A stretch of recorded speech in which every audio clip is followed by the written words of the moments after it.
Dear students, let us discuss the features of Indian agriculture, problems and policies. ये Indian economic development का CBSE class 12 का topic है। इसमें हम लोग डिस्कशन करते हैं रोल ऑफ एग्रीकल्चर। ये टॉपिक इस वीडियो में डिस्कशन करेंगे, जो 5-6 मिनट का वीडियो बने। देखिए, इसमें एग्रीकल्चर जानते हैं कि इस सोसाइटी का सबसे एंशिएंट ऑक्यूपेशन है, और पहले तो एग्रीकल्चर सबका कॉमन ऑक्यूपेशन होता था। आप लोहार है, आप कारपेंटर है, आप कॉबलर है, आप ब्लैक स्मिथ है, आप गोल्ड स्मिथ है, आप बार्बर है, whatever you are, along with that agriculture should be common to all. हर एक कोई एग्रीकल्चर एक्टिविटी में इन्वॉल्व रहेगा। तो क्या होता था, यदि अचानक किसी साल अकाल पड़ जाए, सूखा पड़ जाए या बहुत ज़्यादा फ्लडिंग हो जाए, तो वो जो हर परिवार अपना एग्रीकल्चर एक्टिविटी करते थे, तो हर एक के पास कुछ ना कुछ इमरजेंसी स्टॉक रहता था क्रॉप्स का, फूड ग्रेन्स का, जो डिफिकल्ट डेज में, डिफिकल्ट पीरियड में सोसाइटी को सर्वाइव करने में हेल्प करता था। चलिए हम लोग देखते हैं एग्रीकल्चर का role, functions. Agriculture is the backbone of Indian economic system and economic activity. भारतीय अर्थव्यवस्था का और आर्थिक क्रियाकलाप का रीढ़ की हड्डी है agriculture. The role of agriculture या functions of agriculture can be clearly seen from the following. Agriculture क्या रोल प्ले करता है, चलिए उसको डिस्कशन करते हैं। पहला पॉइंट है कि agriculture contribute significantly in national income. Agriculture से देश का नेशनल इनकम बढ़ता है। कैसे, हाउ? देखिए, एग्रीकल्चर एक्टिविटीज मतलब क्या होता है? खेतों को रेडी करना, उसको जोतना, कोरना, मिट्टी एकदम लेवल में लाना, फिर उसमें कुछ बीज बोना या फसल बोना, फिर उसको एक जगह से उखाड़ कर दूसरे जगह बोना, और बीच में अनवांटेड प्लांट्स को उसमें से बाहर करना, फिर फसल रेडी हो जाए, अच्छा उसको फिर गार्डिंग भी करना है, प्रोटेक्शन भी करना है, एनिमल से, थीव से, फायर से, नेचुरल क्लैमिटीज से। फिर जब वो रेडी हो जाएगा, पक जाएगा, तो उसको हार्वेस्टिंग करना है, काट के लाना है। काट के लाने के बाद उसको फिर थ्रेसिंग करना पड़ेगा, थ्रेसिंग करके ग्रेन्स अलग करना पड़ेगा। फिर उसके बाद भी उसको प्रोसेसिंग करके घर में पैकिंग करके रखना पड़ेगा या बाहर बेचना पड़ता है। इसे इतना सारा जो काम हो रहा है, इसमें जो एग्रीकल्चर लैंड के ऑनर हैं प्लस जो लेबरर्स हैं, ये सारा काम में लगे रहते हैं।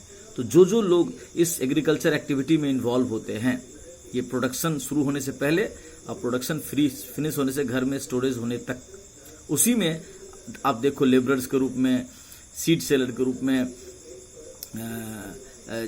ट्रैक्टर्स जो जिनके पास हल है, आजकल मॉडर्न ट्रैक्टर्स हो गया है जिससे खेत जोता जाता है, वो लोग पैसा कमा रहे हैं, लेबरर्स पैसा कमा रहे हैं। जो फार्मर जिसका खेत मालिक है, वो सभी का चार्जेस पे करने के बाद उसके पास जो सरप्लस क्रॉप्स रहता है अपने परिवार के नीड्स के अलावा, प्लस अगले साल के लिए सीड्स के लिए बचा लेने के बाद सरप्लस क्रॉप्स को मार्केट में बेचता है, तो उससे प्रॉफिट वो कमाता है।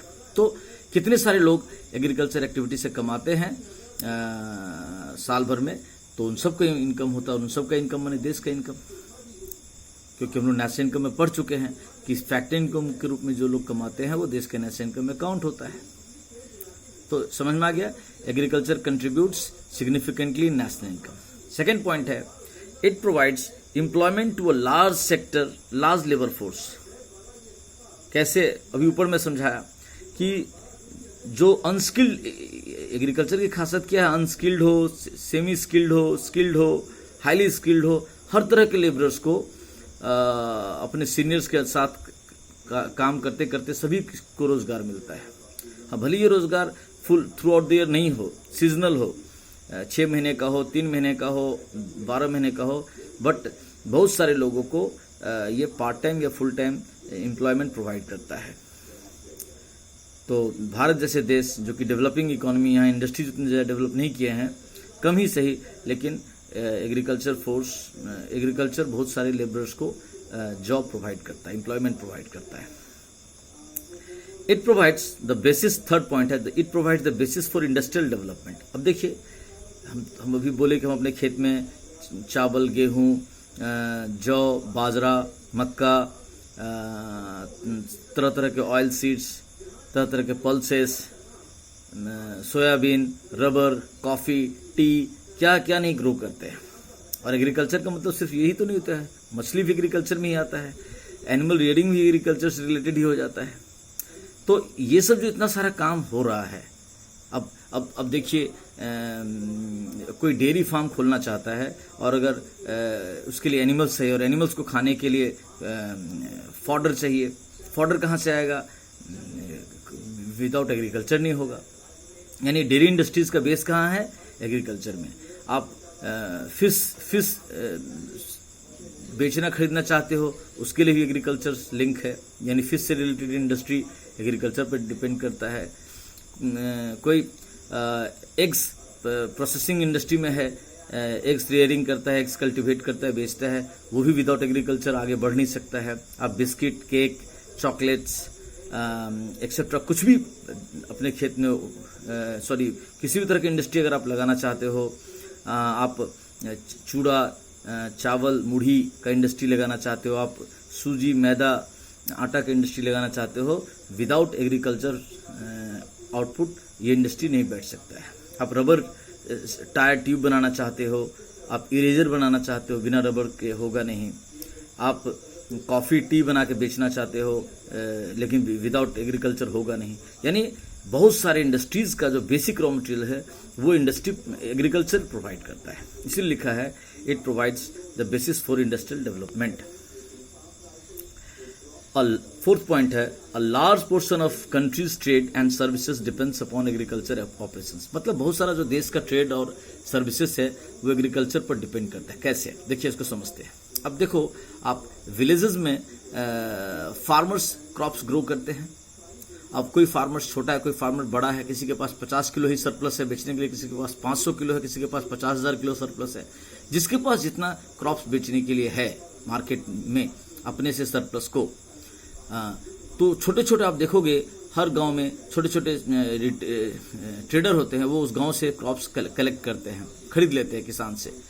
तो वो छोटे छोटे ट्रेडर फिर डिस्ट्रिक्ट लेवल पर बड़े ट्रेडर को बेच लेते हैं, फिर डिस्ट्रिक्ट लेवल के ट्रेडर स्टेट लेवल के ट्रेडर को सेल करते हैं, और फिर एक स्टेट से दूसरे स्टेट क्रॉप्स का आना जाना, इधर से उधर ट्रांसपोर्टेशन होना, जहाँ पे जो चीज़, जैसे अगर पंजाब, हरियाणा में, उत्तर प्रदेश में वीट का प्रोडक्शन ज़्यादा हुआ तो वहाँ से सेल होने के बाद ये चीज़ ट्रांसपोर्ट होकर के ट्रेडर्स के थ्रू से इसमें रिटेलर्स, होलसेलर्स, मिडिलमैन, डिस्ट्रीब्यूटर्स सबके थ्रू से नॉर्थ से साउथ प्रोडक्ट सप्लाई होगा। उस तरह से साउथ इंडिया में अगर कोई चीज़ का प्रोडक्शन होता है तो उसको ट्रेडर्स के थ्रू, ट्रांसपोर्ट इंडस्ट्री के थ्रू साउथ से नॉर्थ में ट्रांसफ़र किया जाएगा। अगर कुछ प्रोडक्ट्स बम्बू से रिलेटेड प्रोडक्ट अगर मान लीजिए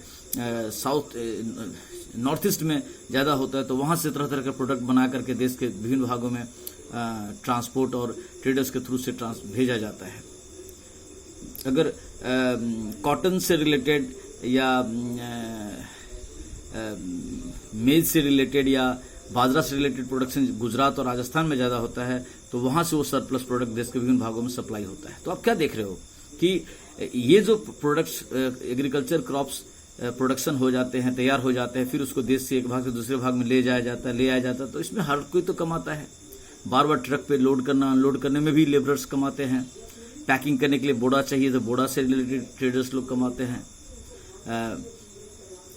सामान वेट करना है तो वेटिंग मशीन्स का बिक्री होता है।